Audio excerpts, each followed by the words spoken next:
«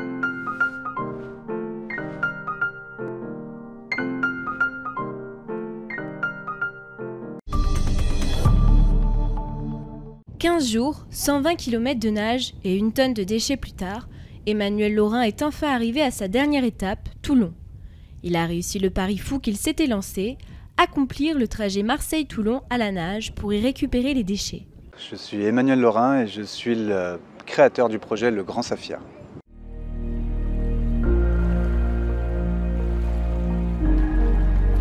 Le Grand Saphir, c'est un projet qui est né dans ma tête il y a environ 2 ans, qui est parti d'un constat, la pollution en Méditerranée. J'ai cherché à savoir ce que je pourrais faire pour alerter un peu la population sur ce fléau, quoi. Je sais nager et je sais ramasser des déchets, donc je me suis dit, je vais ramasser des déchets en nageant. J'ai décidé de partir de Marseille et de rallier Toulon, à ramasser les macro-déchets, donc les déchets visibles à l'œil nu, et à les analyser.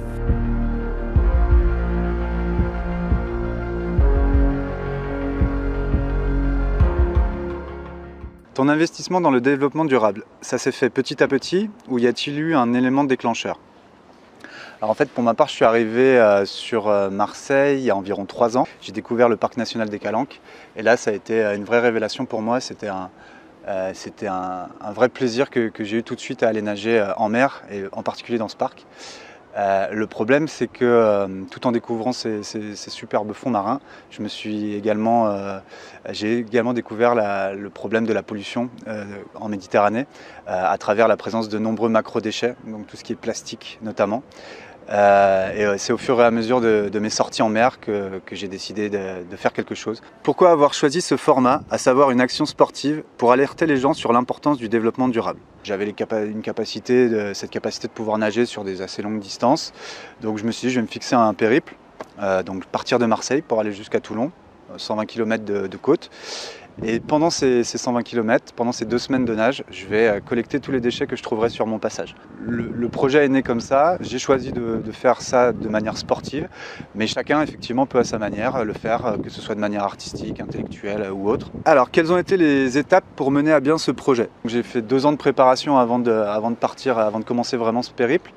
Il y avait 2 grosses phases, la préparation physique, très importante. La deuxième grosse étape, c'était d'aller rencontrer des gens, d'aller à des conférences, d'aller rencontrer des organisations, des associations, rencontrer des sponsors, rencontrer tous ces acteurs qui pouvaient m'aider dans la réalisation de ce périple. Au cours de cette aventure, j'imagine qu'il y a certaines rencontres qui t'ont marqué.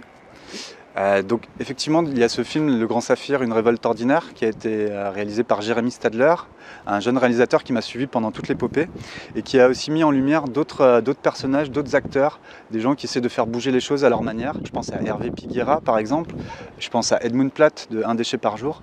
Tout ça, c'est des gens qui, à leur niveau, avec leur méthode à eux, essaient de changer les choses. Alors, en parlant de rencontres, comment le contact avec Amos s'est-il fait? Ce que je vais faire, c'est que je vais laisser directement la parole à Cindy, qui va vous expliquer comment on s'est rencontrés. Le Grand Saphir, en fait, a été diffusé pendant la 2e édition du Cinéma Plage à Marseille cet été.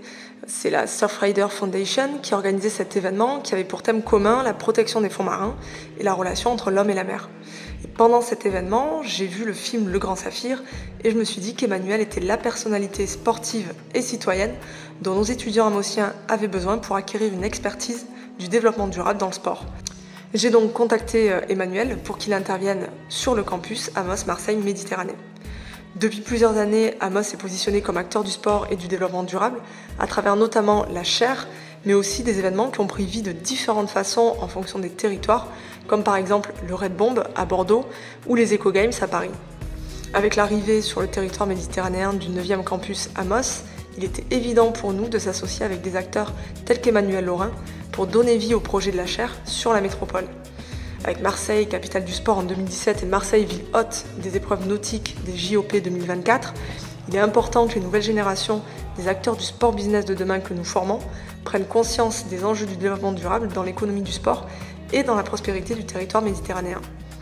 Nos étudiants sont souvent moteurs de projets innovants et pérennes, et Emmanuel Laurin est une inspiration qui pourra les accompagner et les coacher pour les mener à bien dans le respect de la charte lancée par le ministère des Sports et la fondation WWF concernant le respect de l'environnement dans l'organisation d'un projet sportif sur le territoire. Aujourd'hui, il est difficile de faire prendre conscience à la jeune génération de l'importance de la protection de la planète. Penses-tu que le sport soit un vecteur ludique de prise de conscience? Donc je pense effectivement que le sport est un très bon vecteur pour faire prendre conscience de la pollution, et notamment en mer. Il existe aujourd'hui pas mal de sports en fait, qui associent respect de l'environnement et activité physique. Je pense au plugging par exemple, les gens qui courent, qui font du jogging et qui ramassent des déchets. Mais ça se fait aussi en kayak par exemple, en paddle. Voilà. Et donc nouvellement en mer, à travers le projet Le Grand Saphir et bientôt à travers un événement qu'on voudrait mettre en place avec Amos l'année prochaine, inspiré du Grand Saphir, une sorte de compétition de collecte de déchets dont on vous reparlera et dont vous entendrez parler très bientôt.